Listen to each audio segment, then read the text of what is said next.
So today's lecture is a all too brief look at Renaissance poetics, and specifically it's Sir Philip Sidney's defense of poetry. I wanted to frame Sidney's defense in the light of the Renaissance. I we spoke last time about Dante. It's page 251 in your books. Last time we talked about Dante and specifically about allegory, and we talked about Dante's approach to allegory in the light of the allegorical tradition. I'm in the same way going to try and say something broader about the Renaissance poetics before coming specifically to Sidney's contribution to that. And I think it's a very superficial approach that I'm giving you, but I am rushing over vast amounts of material and just trying to give you a sense of the lay of the land here more than anything. So let me begin by talking about Renaissance poetics, which means that we have to engage with the idea of the Renaissance to begin with. And the Renaissance is a historical term which is very elastic. It has considerable geographical and temporal significance. So it begins in the 14th century, roughly in Italy, moves from there to France and Spain and Portugal at the same time, before eventually landing in England in the 16th century. When it lands in England in the 16th century, it gets further complicated, and it extends all the way to Milton's Paradise Lost, by the way. It gets further complicated by the fact that the Reformation has also taken place. So by the time the Renaissance comes to England, it is happening concurrently with the Reformation.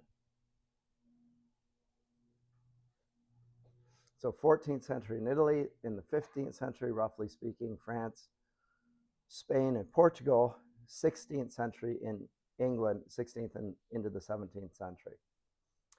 And so a very complicated thing. It is sometimes linked to the invention of printing and the rejection of the sort of formalism, Byzantine formalism of the artistic in painting towards a more natural representation, which we notice in the painting of the period. You know, we associate Renaissance painting. People look more or less like is being depicted there. When you look at the Byzantine formalism, people don't look entirely realistic. Realism is an emphasis of the Renaissance. And so is the fact that humanity, and specifically often a religiously significant figure like Mary and the Christ child, is front and center in the depiction. So there's a realism and there's a focus on human nature in the Renaissance, which breaks with Byzantine formalism. And it comes to be associated with ideas such as, which are very modern and with us to this very day, the idea of the supremacy of the individual is very much of a Renaissance emphasis. And also with that, the emergence of what we would call the modern state. Those two emphases, the recovery or the assertion of the supremacy of the individual, the idea of the modern political or city state, is concurrent with the idea of a recovery of classical antiquity. So the Renaissance, part of it is in the English term is a rebirth. So it's a rebirth of classical learning, but with a specific emphasis on the supremacy of the individual and the emergence of the modern state to facilitate that. So in Italy, it is connected with the idea of the city-states that populate 14th century Europe, like that in Florence, but you would find that in various city-states there. And in that sense, it's a little bit like the Greek city-states, the polises, which was the context for Plato Aristotle and Socrates and so forth. So interesting that there's, just in terms of background, that a city-state gives rise to such productive assertions about human nature that we even see replicated in Scripture, where in the book of Revelation at the end, so the Bible begins in a garden with Adam and Eve, and it concludes again in a garden, but now with a city. And there's something that's being asserted there, except there's not just one city, there are two cities, the city of God, the heavenly Jerusalem, and the city of Babylon the Great, and there's a hostility and enmity there between the two cities, which reflect two different relations to the Creator, and specifically to his son, Jesus. But that idea of the individual in the light of the city state is rather fertile for the imagination. Now, it begins to some degree, that is the Renaissance, with the vernacular poetry of Petrarch. Petrarch writes from 1304 to 1374. And although we associate Dante with the Renaissance, Dante in many ways, and Dante is very much influenced by Petrarch, I think we could say, in certain ways. He also Dante is a younger poet, or as in he's born in 1265. And so, or rather, he's an older poet. And the younger poet, Petrarch, it really influences the Renaissance in a way that Dante doesn't. Dante represents in many ways the Aristotelian Thomistic synthesis of the Middle Ages. So though we associate Dante because of Il Duomo and the fact that his fresco is on the side of I'm teaching Dante concurrently with this, but Dante, Duomo, Florence. Let's see if I can find an image here for you. So on the inside of the, is this a good sized image? No, it's not. Let's see here. So the famous, no, it's a terrible image here. Let's see if I can find one that's bigger. Let's see if I can, will that make it bigger? Surely. That's a bit better, a little bit clearer. Inside of the famous cathedral in Florence is this fresco with Dante depicting the Inferno, the Purgatorio, and the Paradiso. So, and the Duomo is taken as a representation of Renaissance architecture, but Dante, who resides in it, is very much more of a medievalist than a Renaissance man, although he's sort of straddling the two periods. And we also have to say is influenced by Petrarch insofar as one of the specific features of the Renaissance that I want to talk about is the influence of love poetry, which is so significant that basically for 2 centuries it becomes the fertile grounds for almost all poetry. And it is in relation to a love interest, but it also has political implications. I'll say more about that right now. But in Dante's Commedia, we, to some degree, as I say, see an Aristotelianism or a Thomism. And when I teach Dante, I emphasize the significance of Thomistic theology there. It's very much an assertion of a world that's starting to be eclipsed by Petrarch and love poetry. Dante himself notes the significance of Petrarch and love poetry on himself in the episode of Paolo and Francesca, remember, in Canto 5.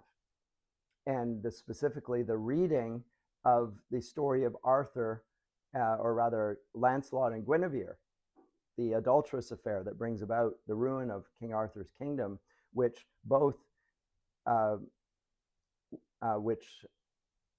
and Francesca are reading as and leads them astray. So the love poetry, which is so much a part of this era, is being blamed for leading people towards sin. And Dante himself, as somebody who writes love poetry, includes himself in the guilt of leading other people astray there. So he falls at the end of Canto 5 as if he's dead, in sort of recognition that he himself is to some degree implicated in this.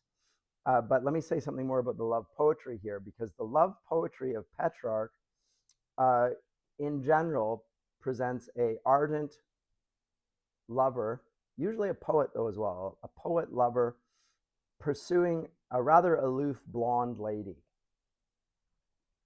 Always blonde. We're in Italy. And doing so to no avail. Either because, either through her good sense not to be involved with this ardent poetic lover who's not to be trusted, or simply because she dies in the process. But she evades his interests, and that idea, which fills Petrarch's love sonnets, echoes throughout Europe for 200 years. The interest in that. And so there's a huge sonnet sequence that Petrarch writes that is replicated. I'll avoid and skip over France and Spain and Portugal to say in England we see it in luminaries such as Sir Philip Sidney himself, whom we're going to look at today, but also Edmund Spenser, and most famously of all, William Shakespeare. And that interest in the sonnet as a form, a little room in which love poetry is expressed, continues to exert an influence over the Western imagination all the way to the present day. But certainly we can see it in the Romantic poets and so forth. So the sonnet is specifically it's a form invented by Petrarch, so it's very much of a modern form in the sense that we don't see it in the classical world, and it is a specific vehicle for love poetry to be expressed. And there are certain conventions that are associated with it. So whenever you read a sonnet, you immediately are aware that a certain situation is in view. And so the love poetry side of it is absolutely essential. The other thing, though, is the political side of it. And I am going to not say too much about this because I don't want to get into too deep weeds here and move away from my aim today. But often the poet will talk about political dreams that he has, which will include the return of the papacy from Avignon. Let me just put this up here and just give you a sense of a time frame here. The Avignon papacy. Because you'll recall, or maybe you won't recall, but you should know that there was a period between 1309 and 1376 when there were 7 popes in Avignon rather than in Rome. And there was also one in Rome, and they excommunicated one another. So there's a great rift in the Catholic Church at this time. And this is a political aspect of the Petrarchan love sequence as well. Okay, so it's there, it's not the main thing, but it's an aspect of it. So politics is brought into what seems like an individual love of a woman, right? It's not an overwhelming part of it, but it is there. Yes. It would be to some degree. So you can move just from love interest to an ideal city state, an ideal political realm. And obviously, given the material and the course that we've had thus far, going all the way back to Plato, we can see why that would be brought into view then as well, because the connection between poetry and politics has always been there, and it's there in Renaissance love poetry as well. So about 10% of Petrarch's poems will talk about the political aspects and the plight of Rome, the corruption of the papacy, etc. Note in terms of the timeline that the 1309 to 1376, this is towards the end of Dante's life, and has to be borne in mind as you think about his discussions of the Pope versus the Holy Roman Emperor, the blacks and the whites, and all that sort of stuff. So Laura, who is the subject of Petrarch's poems, is not just a woman that he loves, but also something like a laurel that he wins, a laurel crown so she represents something symbolic in this. And in that sense, she's very much like the story from Ovid's Metamorphoses. Oh, I should say something about Ovid. Ovid, the great ancient poet who writes poetry mainly dedicated to love. So he writes something called the Ars Amores. We haven't discussed it here, but then also writes his Metamorphoses, which we just dipped our toes in first year. We just talked about the creation comparison.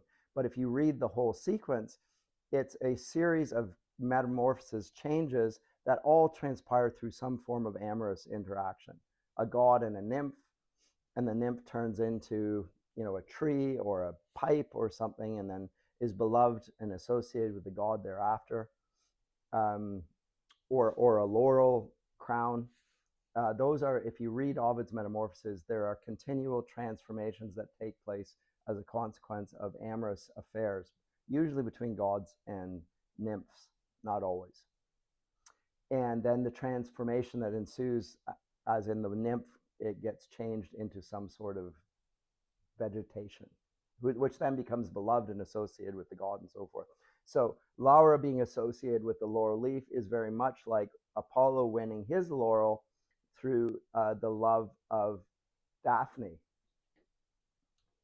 So all of that rich background, mythological background, then gets transposed into Renaissance poetics as well. So if you're reading Sidney or Shakespeare or Spenser, you will have reference to the imaginative background of Ovid. And so if you're going to do Renaissance poetry, you actually have to read Ovid.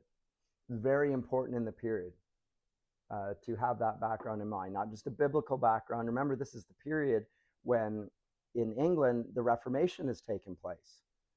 So you find a emphasis on religious purity at the same time as they're using the imagery that comes from a very, I would say, sinful, corrupt period. So much so that Ovid is banished by Augustus Caesar for his emphasis on eroticism as opposed to duty and order and so forth. So they're using that imagery, and yet they're transposing it and presenting it in different ways, but it's still there, and it's there in Shakespeare, it's there in Spenser, it's there even in Milton.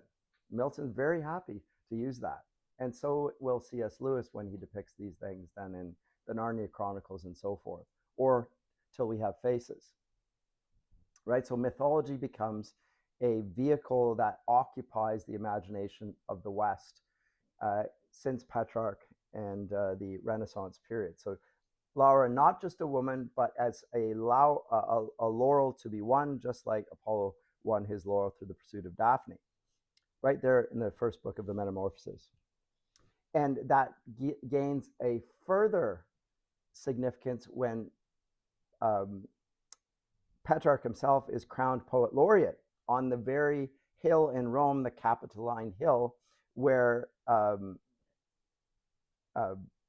which is important to Ovid. So it's a funny emphasis there in that sense. And you can see that same emphasis on love affairs throughout the medieval Renaissance period. I was just in a place in Europe, it was a palace, and it depicted endless representations of Alexander the Great and his actions. And you think, but this palace was in a Christian era. What's with the constant references to Alexander the Great? Is it just a military thing? And if it is a military thing, why is it the case that the owner of this palace, who happens to be a bishop, is using the iconography, the pictures of Alexander there? Well, because in the Middle Ages there seems to be at least three of the seven figures that are depicted are Charlemagne, Arthur, and Alexander. Those three get repeated emphasis in the period in all the vernacular tongues, over and over and over and over. And it's so influential that when Milton comes to write his Paradise Lost, he actually considers writing it about King Arthur. in an early phase. He thought about writing his grand poet about King Arthur, and then he would have dipped into this understanding of Arthur as a political figure, yes, but also as a lover, and very much a response then to the Renaissance impetus. He decides not to do that and to write the more biblical epic that we know he presented to us. But that continues, that political aspect, it remains there. Any comments or questions at this point? I mean, I've just gone over a huge amount of material and in a very superficial fashion. But we've moved away from Dante as a representation of Christian medievalism, the Thomistic synthesis, and are moving away from that towards a more individualistic and more, in some ways, less Christian depiction in Petrarch. So modernism, often associated with Dante, I think is slightly problematic. It's clearly with Dante. Dante presents himself as the figure that's at the center of the poem, right? In the middle of the journey of all our nel mezzo del cammin di nostra vita, in the middle of all our life's journey, I found myself in a dark wood. So he is the figure, the subject of the poem, and he's also the author of the poem. That very much is a Renaissance emphasis, the individual. And again, within the Duomo of Florence, we have a depiction of the man himself wearing what? A laurel crown. And talking about ultimate reality, but in three terms: the Inferno, the Purgatory, and also the Paradiso. And Paradiso, guess what? It looks like a Renaissance city. So all of those emphasis makes Dante very much of a Renaissance figure. And yet, in terms of his own structuring and understanding of the world, he's very much of a medieval man, and very much caught up in the Christian tradition and representing that. And it's not that that wholly goes away, it's just that it does get transposed into a different key, becomes more realistic in its portraiture. And Dante's a man that stands between two eras in that sense. And to some degree, it represents the best of both. But it's Petrarch and his love sequences that are become very important for the imagination for the next 2 centuries. So much so that C.S. Lewis, in The Allegory of Love, the first book I read by C.S. Lewis, was not any of his Christian books or his apologetics books. I wasn't a Christian. It was The Allegory of Love. It's a book called The Allegory of Love. And he argued that our modern understanding of love owes itself to this period. And he's probably correct. While at the same time, I would just cavil a little bit and say, well, there's love poetry in scripture as well. And he knows that, however.